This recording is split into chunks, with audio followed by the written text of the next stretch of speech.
Imagine a millionaire man surrounded by luxury, trapped on a yacht in the middle of the sea.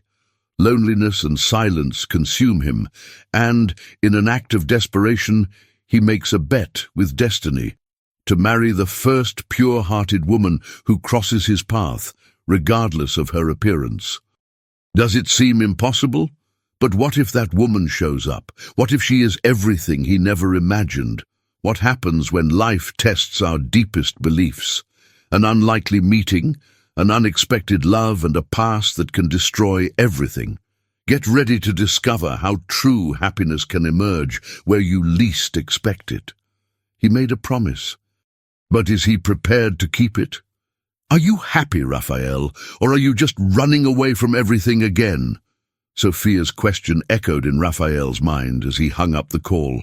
Her tone was direct, cutting, as always. He threw his cell phone on the yacht's control desk in irritation, but something about those words made him uncomfortable.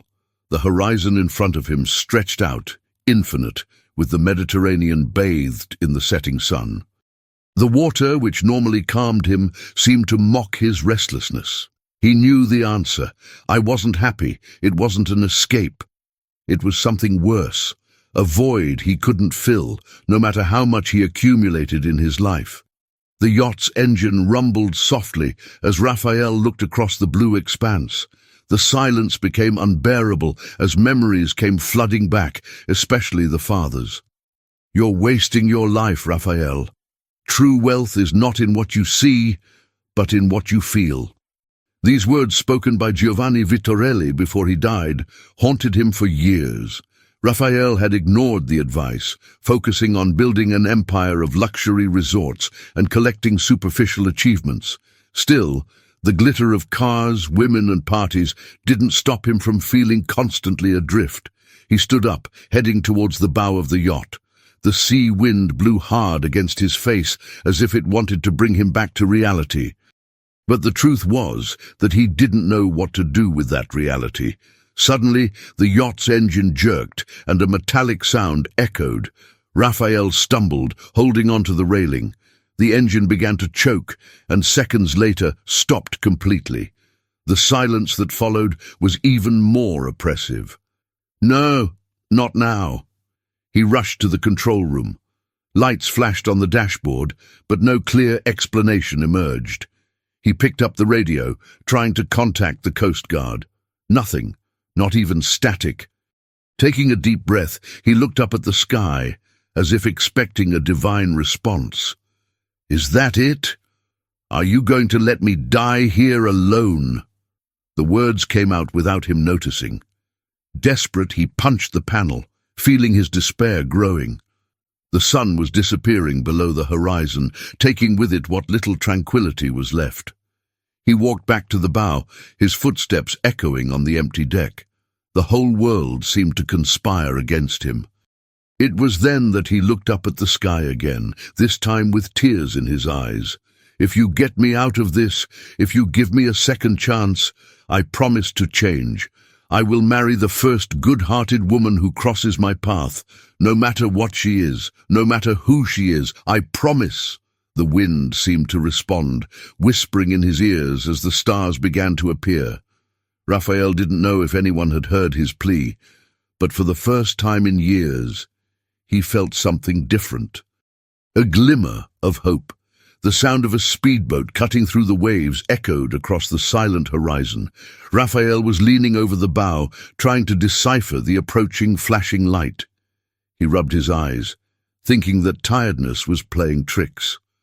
When the small vessel came into view, he let out a sigh mixed with relief and distrust. Do you need help, or would you rather continue screaming at the waves? The female voice was firm and full of sarcasm. He was perplexed to see the woman on board the boat, strongly built, with her hair tied in a messy bun and wearing simple clothes. She contrasted with the opulent shine of the yacht. Who are you? He asked, frowning. Someone who knows enough to fix engines. She tied the speedboat to the side of the yacht with agile movements and climbed into the larger vessel. Raphael, still stunned, crossed his arms. Look, I appreciate it, but I don't think you'll be able to help. This isn't one of those small boats you probably pilot." She looked at him, unfazed. "Then try it yourself. Or are you going to sit here and wait for the wind to push your expensive toy to shore?" The answer disarmed him. Having no other option, he pointed to the engine room. She descended unceremoniously, while he reluctantly followed. The next few minutes felt like an eternity. She inspected each part with the dexterity of someone accustomed to facing challenges greater than that sophisticated engine. Raphael, uncomfortable, tried to start a conversation. "Why are you out here in the open sea, anyway? It doesn't exactly seem like the kind of place someone like you would frequent. And who are you to decide where I should be?" He opened his mouth to respond, but closed it again, realizing he didn't have a suitable answer. The sound of the engine suddenly roared again, causing him to lose his balance slightly. She stood up, wiping her hands on her pants. "It's ready. Try not to break it again." Raphael watched her with a mixture of surprise and admiration. He forced a smile, trying to regain control of the situation. "If you manage to save my boat, maybe you should marry me." She raised an eyebrow, amused. "Be careful what you promise. Some bets can't be undone." She started to climb back into the boat, but he stepped forward. "Wait! How can I repay you?" "Just make better decisions, Mr. Vitorelli." And with that she left, leaving Raphael alone with the engine running again and the promise strangely alive in his mind. The village of Cala Serena looked like a living painting, with its white houses nestled between hills and the sea sparkling in the background. Raphael observed the scene from the balcony of the modest house where he now lived. Everything seemed so far from the life he knew, but there he was, married to Marina Andrade. "You still haven't told me why you accepted my proposal," he said, trying to hide his uneasiness. Marina, who was in the kitchen stirring a pot, looked at him over her shoulder, her expression calm but firm. "I saw something in you that maybe even you don't see. I thought it was worth trying." He looked away, uncomfortable with the direct answer. He knew there was something different about her from the beginning, but understanding why she agreed to come into his life still challenged him. In the first days after the wedding, Raphael felt the weight of his decision. The house was small, the children were noisy, and he missed the sophistication and silence of his old life. But Marina didn't seem to care. She took care of everything with a calmness that disconcerted him. "You don't have to try so hard," he said one night, as he saw her sewing up a torn cushion after a long day's work. "I do what needs to be done. Life here is simple, but it requires effort," she replied without looking away from the needle. Despite the difficulties, something began to change in Raphael. One morning, while helping Marina prepare to sell fish at the market, he realized that the small tasks that had previously irritated him now seemed significant. "Hold this straight or it'll all spill," said Marina as he tried to carry a bucket of fish. "I'm trying, but it's harder than it looks," he replied, laughing for the first time in days. Later, while trying to fish with the kids, he noticed something even more transformative. Their laughter as he struggled with the stick was infectious. When he finally managed to reel in a small fish, he was greeted with cheers. "You're getting better, Daddy," shouted the youngest, hugging his leg. Raphael laughed, a genuine laugh he hadn't felt in years. Later, at sunset, he and Marina sat on the porch, watching their children play in the sand. "It's strange," he began. "I never thought something so simple could be so satisfying." "You're learning," said Marina, smiling slightly. "It doesn't need to be perfect, Raphael. It just needs to be present." He fell silent, her words echoing in his mind as the sun disappeared over the horizon. For the first time, he felt like maybe he was exactly where he needed to be. Cala Serena's calm was broken by a childish scream coming from the room. Raphael, who was in the garden, dropped the shovel he was using to prepare the ground and ran inside. Marina's eldest son was holding his cell phone, his eyes wide with curiosity. "Mommy, who is this beautiful woman hugging Daddy?" Marina turned around immediately, drying her hands on her apron. He took the cell phone from the boy's hands and saw the photo.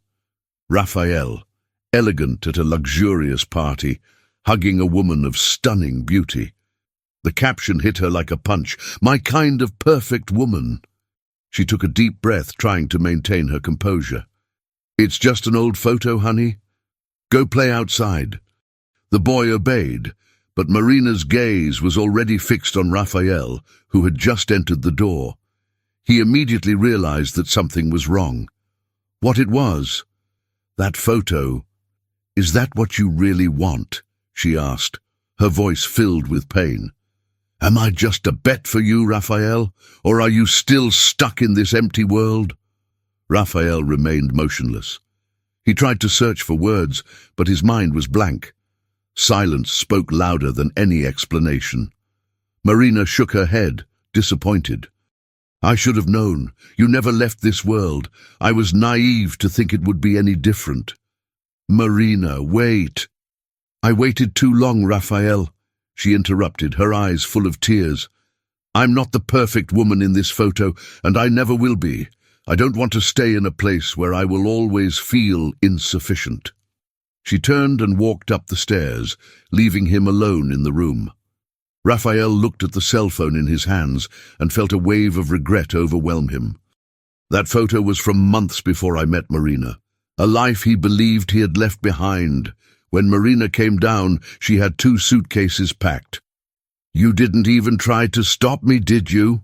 He opened his mouth to respond, but she was already heading for the door.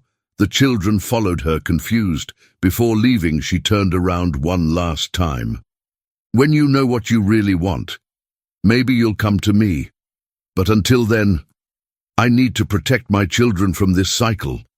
The door closed, and Raphael was alone. The emptiness of the house seemed greater than ever. He sat on the couch, his cell phone still in his hands. The glow of the screen displayed the photo that now seemed like a cruel reminder of his past. How could he have let something like that hurt Marina? Night fell, and he remained motionless, staring into space. Her words echoed like a verdict. He lost track of time until he finally got up and started packing some things. He took a small suitcase and placed it on the floor next to the door. Then he went to the balcony, where the distant sound of the sea seemed to mock him. He remembered the promise he had made on the high seas, and how Marina had been the answer to that promise. "I can't let it end like this," he muttered to himself. The first light of the morning found Raphael at the port.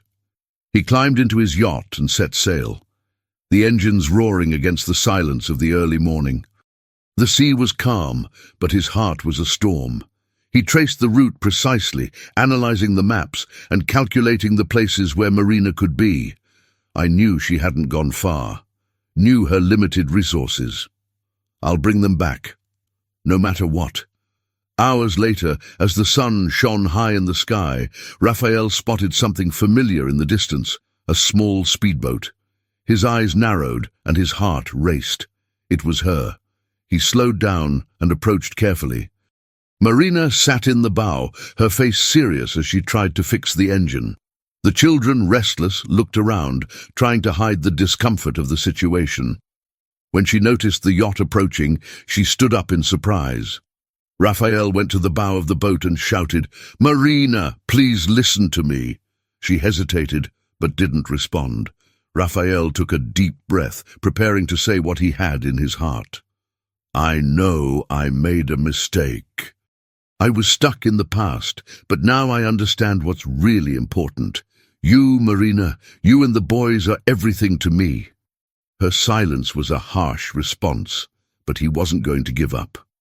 Silence stretched between Raphael and Marina for long seconds, while the waves gently rocked the boats. He stood firm on the bow of the yacht, looking straight at her. Marina's heart seemed divided between hurt and something she didn't want to admit. Hope. "Why now, Raphael? Why did you only realize this when it was too late?" she said, her voice shaking. Raphael went down to the boat, approaching it carefully. The children, upon seeing him, shouted in chorus, "Daddy!" The little ones ran to hug him, ignoring the tension in the air. Raphael held the three of them tightly, feeling the warmth of each hug. When he released them, he looked up at Marina again. "Because I was blind, Marina, I thought I needed big things to be happy. Luxury, achievements, when in fact everything I needed was here, with you and the boys." She crossed her arms, trying to keep her expression tough. "What about that photo? What does it mean? How can I believe it's changed?" Raphael took his cell phone out of his pocket and unlocked it. On the home screen, there was a new background image. Marina and her 3 children on the beach, all smiling. He showed her the screen. "That's what matters now. That's how I see my life, Marina. You are what I've always been looking for, even before I understood." Marina looked at the image, and her eyes began to shine with tears, but she didn't give in immediately. "Words are easy, Raphael. Proofs are not." He took a step forward, his voice firmer. "Then give me the chance to prove it. I don't just want to talk. I want to show every day that you are my priority." The boat's engine coughed again, interrupting the moment. Raphael quickly bent down and analyzed the problem. Without hesitation, he picked up his tools and got to work. Marina watched him, confused. "What are you doing?" "I'm fixing this. I won't leave you adrift in any way." After a few minutes, the engine roared again, coming to life. Raphael wiped his hands and stood up, looking at Marina. "Can I take you home?" She was silent for a moment, then nodded slightly.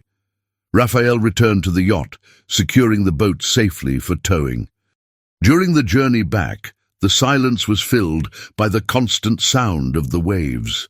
The children were talking excitedly, as if nothing had happened. When they arrived at the village, Marina disembarked first with her children. Raphael hesitated, but decided to go down too. "Marina, thank you for letting me bring them back. But I want more than that. I want to rebuild what I destroyed. I want you to teach me how to truly be part of this family." She finally looked at him, a slight smile forming at the corner of her lips. "The chance you want, Raphael, can't be achieved in a day, but if you're willing to fight, you'll see that we're not going anywhere." He nodded, feeling hope reborn within him. As the sun set over Cala Serena, they walked together along the beach. Raphael held Marina's hand, who finally gave in to the gesture. Children ran ahead, their laughter mixing with the sound of the waves. At that moment, Raphael knew he had found what he had always been looking for, a family, a home, and the chance to be truly happy.